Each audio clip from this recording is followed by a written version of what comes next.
안녕하세요. 9월 3일 리서치 모닝 미팅 시작하겠습니다. 먼저 전일 증시 동향 살펴보겠습니다. 김지원 의원입니다. 네, 안녕하세요. 시황팀 김지원입니다. 증시 동향 정리하겠습니다. 전일 증시는 주 후반 고용 지표를 대기하며 약보합 마감했으나 2차 전지 강세는 특징적이었습니다.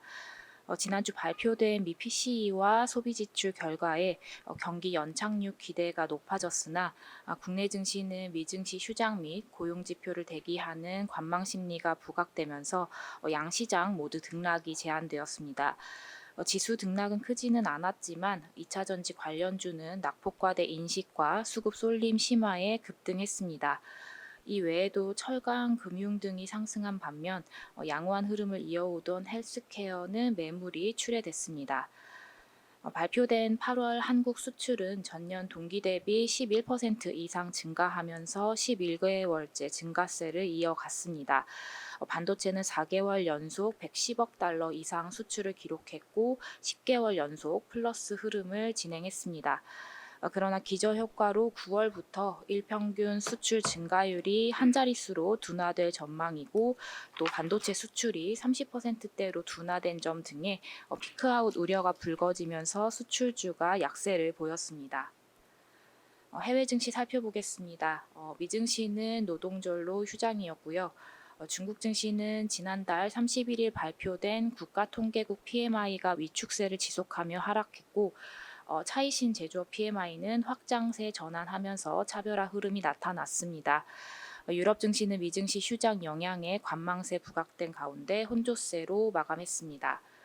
관전 포인트 짚어보겠습니다. 중국 국가통계국 제조업 부진에 경기 우려를 키웠지만 일시적 요인이 작용했다는 점, 그리고 유럽 같은 경우는 예비치 대비 상향 조정되면서 영향이 상쇄되는 모습입니다. 국내는 거래대금 감소와 수급 부진에 낙폭과대주 중심으로만 등락이 좀 진행되고 있지만 전일 외국인의 현물 순매수 전환은 긍정적인 모습이라고 하겠습니다. 이번 주 고용 지표를 대기하면서 관망세가 나타날 것으로 예상되지만 금일도 외국인 수급 개선세가 지속될지 여부는 체크가 필요해 보입니다. 감사합니다. 네, 전일 미국 증시는 노동절 휴장이었습니다. 반면에 국내 증시는 거래대금 감소라든지 수급 부진에 따른 낙폭과대 중심으로 등락이 진행 중에 있습니다. 반면에 이제 외국인 현물 선물수급 전환은 긍정적이라는 김지원 의원의 코멘트였습니다.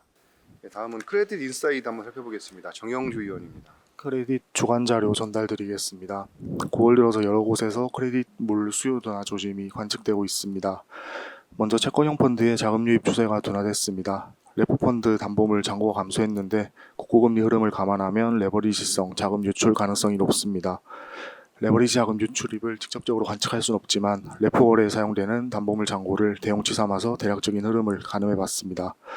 지난 7월 말 특수채랑 회사채, 금융채, RP 잔고는 총 2.5조 원 감소했습니다.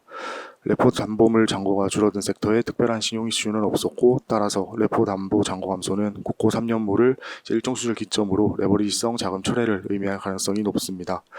레버리지성 자금 이슈가 본격적으로 언급되기 시작한 24년 2분기 국고금리 평균 레벨은 약 3.43%입니다. 현재 국고 3년물 금리 2.99%는 2분기 평균 금리보다 44bp 낮습니다. 비교적 짧은 기간을 감안하면 기존의 레버리지성 자금의 차익 실현과 신규 자금 진입을 둔화시킬 만한 레벨입니다. 회사채 섹터 내에서는 은행채 고평가가 이어졌습니다. 전주 은행채와 회사채 AAA 3년물 1 레이시오는 1.030이고 52주 평균 1.016 값이 Z값 기준으로 2.1 수준입니다. 은행채 상대적 고평가 국면은 현재 수준을 이어갈 가능성이 높습니다. 상승한 레버리지성 자금 둔화가 초량물 감소로 이어지면서 스프레드 확대 압력으로 작용하기 때문입니다. 최근 4주 은행채는 차한 수준의 순발행 이어갔고 AA급 일반 회사채도 2,700억 원 규모의 순상한 기조를 이어가고 있습니다. 수요와 공급이 함께 감소하면서 균형을 이루는 상황인데 정부 가계대출 관리 기조 강화로 은행채 발행을 통한 신규 조달은 한동안 제한될 것으로 보입니다. 반면 AA급 이상 회사채는 9월달 상당량 발행 예정된 만큼 은행채 상대 고평가 국면은 지속될 가능성이 높습니다. 자세한 내용 보고서 참고 부탁드립니다. 네, 크레딧 인사이드 자세한 내용 레포트를 참조 부탁드리겠고 바로 이어서 삼성물산 신규 이니시에이트 보고서 한번 살펴보겠습니다. 정문준 의원입니다. 네, 복합 기업인 삼성물산 신규 커버리지 자료에 대해서 말씀드리도록 하겠습니다. 삼성물산에 대해서 투자 의견 바이 목표 주가 20만 원을 제시하면서 커버리지를 게시하도록 하고요. 저희는 세 가지 포인트를 말씀을 좀 드리려고 합니다. 포트폴리오가 상당히 긍정적인 어닝 파워를 만들어내고 있다는 점, 다양한 신사업을 추진하고 있다는 점, 그리고 장기적으로 밸류업 가능성이 있다라는 점입니다. 목표 주가는 SOTP 방식으로 산출을 하였고요. 타깃 NAV 할인율은 50% 정도입니다. 건설 부분이 일단 매출이 상당히 큰 산업인데 이익적인 측면에서 타 경쟁사랑 좀 차별점이 있다고 생각을 하고 있습니다. 약 1조 원 정도의 영업이익이 나오고 있는 상황인데요. 대부분 국내 업체가 원가율 이슈로 고전하는 것과는 대조적으로 가격 전가력이 높은 서울권 중심의 주택사업 전개, 그리고 하이테크 부분, 삼성전자향 공사들의 안정적인 사업 전개가 1조 원 이상 영업이익의 근간이 돼주고 있습니다. 건설 부분 이익이 베이스를 깔아주고 있는 상황에서 비건설 부분 이익 기여도가 지속적으로 올라가고 있는 상황이고요. 2018년에는 약간 30% 정도에 불과했던 비건설 부분 영업이익 기여도가 이제는 60% 중반대를 넘어섰습니다. 2027년부터는 70% 선을 넘어설 것으로 보고 있는데요.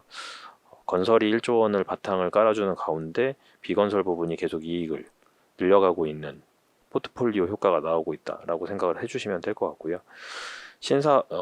회사의 가치가 올라가는 두 가지 측면은 투자와 주주환원이라고 생각하는데, 투자 측면에서는 건설, 상사, 바이오 모든 분야가 투자에 적극적입니다. 특히 신재생 에너지 영역 상당히 적극적으로 하고 있는데, 신재생 영역의 경우 사업 개발과 금융 역량이 모두 중요한데 건설과 상사를 모두 보유한 삼성물산의 차별적 강점을 유추해 볼 수 있을 것입니다.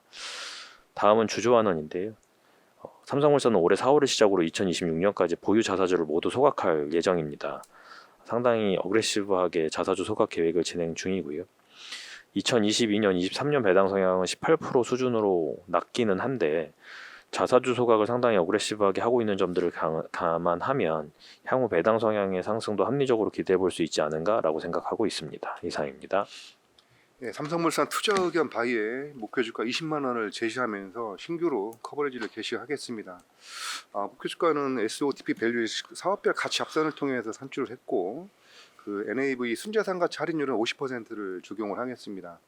투자 포인트는 크게 세 가지입니다. 먼저 건설 부분에서 이제 1조 원 수준의 영업이익을 이제 꾸준하게 지탱해주고 있는 가운데 비건설 부분에서도 이익 기여도가 추세적으로 증가하고 있는 상황이라고 할 수가 있습니다. 두 번째는 그 수소라든지 태양광, 그 소형 모듈 원자로 등 새로운 성장 동력에 대한 투자가 다양하게 전개되고 있다는 점입니다. 세 번째는 펀더멘털을 주주 환원으로 이어갈 수 있는 준비가 항상 되어 있다는 점인데요.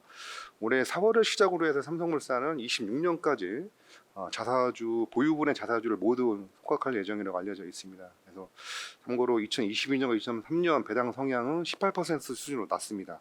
그렇지만 향후 배당 성향의 상승도 합리적으로 기대해 볼 수 있다라는 그런 장문준 의원의 코멘트였습니다. 자세한 내용은 레포트를 첨부 부탁드립니다. 다음은 2차 전지 소재에 대해서 한번 살펴보겠습니다. 이창민 의원입니다. 네, IT레스 이창민입니다. 2000지 섹터에 대한 관심이 필요하다고 리포트를 작성을 하고 있는데 세 번째입니다. 맞아요. 어제 특히 이제 2000지 섹터 주가가 급등을 했는데요. 이제 뭐 LG에너솔루션 6%, 삼성 SDI 4%, 그리고 포스코비체임 15%등 이제 셀 업체뿐만 아니라 소재 업체들도 주가가 어제 큰 폭으로 상승을 했습니다. 주가 급등의 원인은 복합적인 걸로 추정을 하고 있는데요. 일단 뭐 이유가 2025년 이산화탄소 배출 목표 강화하는 부분이 새삼스럽지만 좀 주목되었고, 그리고 곧 미국 금리 인하가 좀 전망이 되고 있죠. 이거에 대한 기대감. 그리고 개인적으로는 상대적으로 좀 서해에 있었던 수급의 유입이 좀 컸다고 보고 있습니다. 특히 이제 기존에 반도체 쪽으로 쏠렸던 수급이 최근 들어 좀 분산된 모습을 보이고 있다고 좀 파악을 하고 있는데, 대안중 하나로 2차전지가 주목받는 모습으로 판단하고 있습니다. 2차전 섹터는 미국 대선에서 민주당이 승리했을 때, 그리고 금리가 내려갔을 때 수혜주입니다. 미국 대선이 이제 두 달이 앞으로 다가왔는데 민주당의 승산이 높아짐에 따라서 2차전지 섹터 주가 상승으로 지속될 걸로 전망을 하고 있습니다. KB증권은 앞서 민주당의 대안 후보 출마가 현실화될 경우 트럼프 후보의 승산이 낮아지고 있는 2차전지 업종 주가에 긍정적인 영향을 줄 것으로 전망을 한 바 있는데, 이것이 현실화되고 있습니다. 원래 트럼프 후보 대비 민주당 후보의 지지율은 5%포인트 열세였는데 지금 이제 4%포인트 우세로 뭐 9% 차이가 벌어졌다 이렇게 좀 판단을 하면 될 것 같고요. 해리스 후보는 트럼프 후보보다 19살 젊고 최애보다 차이를 선택하는 최근 선거 트렌드에 더 부합하며 흑인이면서 아시아계입니다. 스윙 버튼 유색 인종들의 표를 충분히 끌어낼 수 있을 것으로 전망을 하고 있습니다. 민주당이 대선에서 승리하면 IRA와 AMPC 등 전기차 그리고 2차전지 관련 업체들의 보조금 수혜 가시성이 최소 4년, 최대 8년까지 확보가 되기 때문에 다가올 금리 인하와 더불어서 우호적인 영업 환경 구축을 전망을 하고 있습니다. 업종 최선호조 포스코 표처럼 유지하도록 하겠습니다. 섹터 주가 강세 흐름이 전망되는 가운데 포스코 퓨처엠이 매력적인 이유는 크게 세 가지입니다. 먼저 실적이 양극재 업종 내에서 가장 양호할 것으로 예상이 되고 있고, 두 번째는 이제 퓨처엠의 양극재가 탑재된 GM의 이코녹스 EV, 기아 EV3, 현대 캐스퍼 등이 우수한 스펙과 합리적인 가격 기반으로 판매 호조 보일 것으로 전망하기 때문입니다.